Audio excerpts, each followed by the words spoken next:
welcome! Oh my god, how is this already July? I know, because most of May and June I spent in corporate events all over Europe. I went to Athens, I went to Rotterdam, to some shipping events, I had to do photography, videography, so today I want to share with you some insights and hopefully some useful advice in case you have a request to do a corporate video for your next assignment. So let's get into it. So the first reasonable thing to do would be to ask your client, what is this video for? Whether it is going to LinkedIn, whether it's going to social media, are they looking for reels, are they looking for a documentary for YouTube? So you have to ask them what kind of format this video is going to be and what length. And if they have kind of references, it would be nice to see just to know what to expect. These are the questions that you are asking your client right at the time when they reached out to you and said, we need a video. Whether this is a local event or a global event or maybe an internal event, you have to research the event before going there. You have to find out who are the key speakers, what the event is about, what's the flow of the event, if there's agenda available, familiarize yourself with it. And if it's an internal event, then ask your client who is going to be there, who is the main person of interest, because definitely there's going to be some CEO or some management that they would want to feature. So if that is the case, then ask them to send you the references of these people, or just find out what is exactly they're looking for to capture there. If this is an event where there are going to be some awards, or it's a trade show, or it's a conference, you will need a permission to be there, because they're not going to just let you in saying that, I'm here to take pictures and videos of whatever. So make sure with your clients that they get you a pass and the permission to be there, because for example, in the UAE sometimes without the permit you can't even film on the premises of some place because it belongs to some company, so you have to have a permit. Ensure that you have your permit and your pass, or both, and make sure to bring your business cards before you go to this event. Before you take your bag and leave out of the door, make sure that all the batteries are charged, the memory cards are empty because you need that space to make that video, that you have all the cables and the chargers just in case, and that you have your stabilizer with all the additional dongles and handles, and make sure that you have a backup. For example, if your lens for some reason stops working there, then you have to have another one. So just bring something extra. Always better to bring something extra because you never know what happens. And if you have additionally, apart from your camera, a GoPro or a DJI Pocket, it's best to pack them. They don't take much space, but you can capture extra footage with just placing them somewhere. And if you don't have something that you need, make sure that you rent it and invoice the clients, but let them know in advance that you're going to be needing like a stabilizer or something else for the shoot. And make sure that to put all the settings before you go there, because it starts to be hectic. And what I usually like to do as well, I select the camera that I'm going to be using, I select the lens that I'm going to be using, at least for the beginning, and I already put it on the stabilizer. I attach everything and I just adjust everything so that when I come there and I just have to slide in the camera, and I stabilized it already with a cable attached and with a screen flipped out, so everything is fine and ready. So you finally arrived at your event and you're just wondering where to start. So the best idea would be, if it's a big event or even if it's a small event, there will be some kind of decorations or some kind of pop-up stands or whatever, or some branding. Just shoot your establishing shots, the shots which are kind of moving in, hopefully with some leading lines, wide shots, the wraparound shots where you walk around some logo, whatever. Hopefully the event will be ready when you come, because sometimes you come and they're still finishing, so you cannot do your wide shots and you have to kind of squeeze them in just before the event starts because people are still cleaning or removing some plastics or whatnot. So hopefully that will be ready for you. But for example, if it's a big event where there's an entrance with the name of the event, there is some flags, there is some people standing waiting to greet you. So just do a walkthrough shot, like you're entering, then you can film the place where you receive your badge. Before you receive your badge, then you can film like somebody taking the badge. Then you film going towards wherever you have to be in the event, like hopefully there will be bunch of people, so it looks like the event is busy. If it's a small event, then it's just film some logos, film some people coming in, and that will be your establishing shot. So as soon as you start doing this, already try to think and see what can be the closing shot for this video. So for example, at the events of big scale, as the same ones with the flags and whatever, usually when you exit the event, above it says like, we will see you next year at this date, or something like this. So you can film some people exiting and focus on that spot where you can see that, you know, this event is going to be coming again. Or if you have like some people at the trade shows, they are like, you know, doing whatever, talking to clients, then for your final shot, what you can do, you can ask them to stand all together, and you just zoom out and you show like the whole area, and you can kind of like say like, okay, all these people were there and, you know, they did their job, so happy times, you know, moving on. Apart from that, of course, you have to film everything from every angle, use a variety of lenses.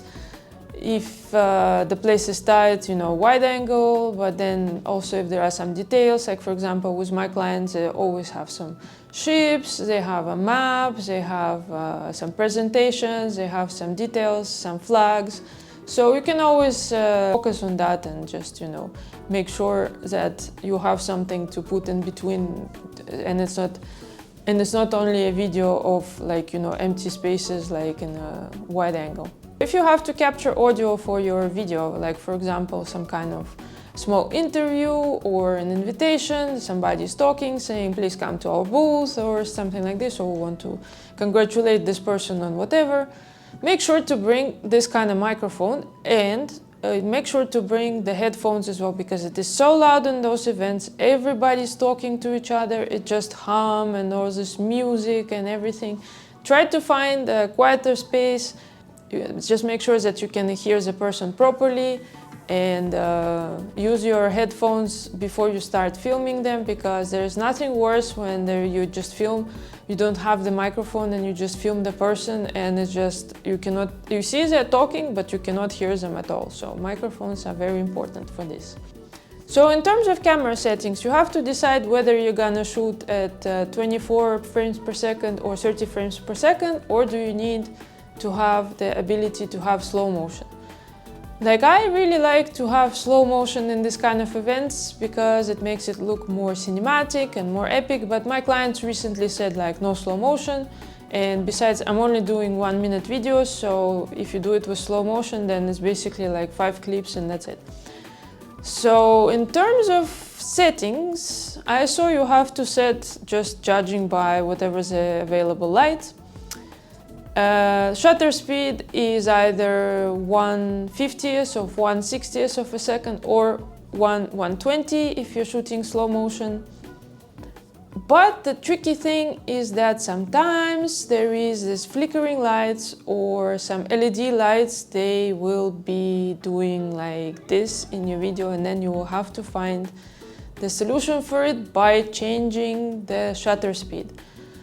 Normally, nowadays I haven't had this issue much, but big screens and lights that go behind, and they sometimes do that, and you have to find a sweet spot. There's also such a feature as anti-flicker in the camera, but doesn't always work properly.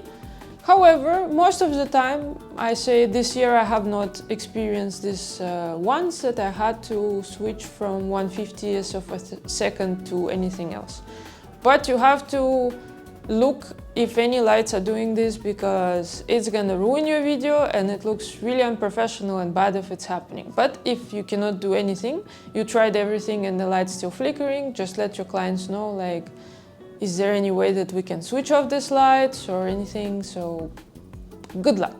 Another important point is that you have to always stay alert. Like at these events, you have to come and you have to be like a person who is looking for action at all times, because you have to capture the maximum of this event in usually a pretty short period of time, unless it's like an 8-hour event and you can relax. You definitely will have enough footage. But if you are at the stand, for example, and people are coming, you have to make sure that you have a bunch of handshaking, action in your video.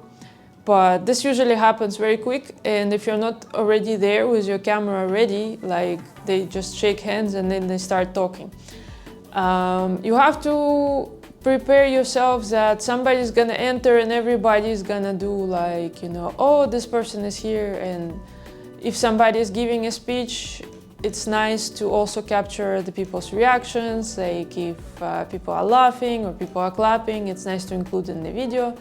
But basically, yeah, you have to be hyper alert and look left and right and find the subjects that are happy to be in the video. And also, you can always speak to people and you just come. And if you see they're not in a good mood, you tell them like, hey, I'm so excited to be here, part of your event and whatever. You can ask people to act for you. Like if you don't manage to get like people coming in, you can like make friends with a bunch of people and ask them, hey, do you mind, just come through here or pick up this thing or do something like, or whatever. If there is some interaction with some materials, like you can ask them to model for you, or if there is like branded bags or something, you can ask them to pick it up or look inside, or yeah, whatever you need, don't be a stranger. But however, if it's an event where there is something that is happening and everybody's paying attention to one person who is talking, or he's receiving the award or something like this, do not stand in front of him and make everybody focus on you, because you are part of this event as well, but you're not the central part. So you have to be in the right place and not disturbing the event. Which leads me to the next point, is that best of all, the best idea is always to come to this event dressed in black. Just wears a black shirt, button-down shirt as they call it, like pants, black pants and black dress-up shoes, or something like Stan Smith black shoes, so that you do not attract any extra attention. People with cameras already attract a lot of attention and people will notice you anyway, so it's not a fashion show. Like there's no need to come and be dressed in, I don't know, bright yellow colors or something. You have to be invisible and you have to, incorporate in this environment and be like a stealthy ninja, just grabbing shots left and right. So if you're the person who has to also edit this video and you have captured enough, in your opinion, or the event is finished, hopefully by this time you already communicated with your clients and received all the logos, animations and whatnot, whatever you need to include in this video, or some captions, some names of people. You have to have it before you start editing, because you probably will come home late, they will not reply, they will want the video tomorrow morning, and it all takes time. So better be prepared and request all of this beforehand, and make sure that you know where the logo goes, what's on top, here, or in the bottom, or just like reveals and disappears. All of this is very particular, but yeah, clients are clients. And the last point that I would like to mention here is that it's always better to come early, because in this event sometimes you come half an hour early or 45 minutes early and the people are already engaged in the event and you don't get the chance to film your space without people. So better to come early. Also, if you run into any issues, you still have time to communicate with the client. Like last year, I went to some event, I asked them for a pass in advance. They said there's no need for a pass, they will let you in. I come in and I spend 2 hours at the entrance battling with these people at the reception who don't want to let me in because the event is overbooked. And oftentimes this kind of events, they require money for the tickets, so it's better to make sure that your clients have paid for your entrance and you don't have to spend extra money on the day. Otherwise, shooting events is also an excellent opportunity to make contacts, so make sure to speak to as many people as you can if you have free time. If you are also doing photography, make sure to send the pictures to appropriate people. If your clients allow this, if they don't allow this, then you just like, please talk to the guy. Yeah, otherwise have fun. Hope this was useful and I'm sure you can do it. It's not rocket science, just be a stealthy ninja with your stabilizer or even handheld. You know, the capabilities of stabilizing in post are great these days.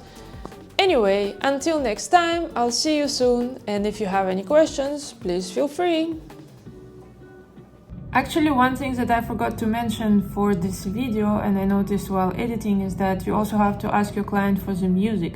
And it's best if you can have them send you the music themselves, because re-editing the video, if they didn't like the music, is a nightmare. So make sure to ask them what kind of music they want and send you a bunch of music, or preferably like one track selected already before you start editing it, because music is everything as well, and it's so annoying to re-edit it when the music is not there and it's not up to their liking.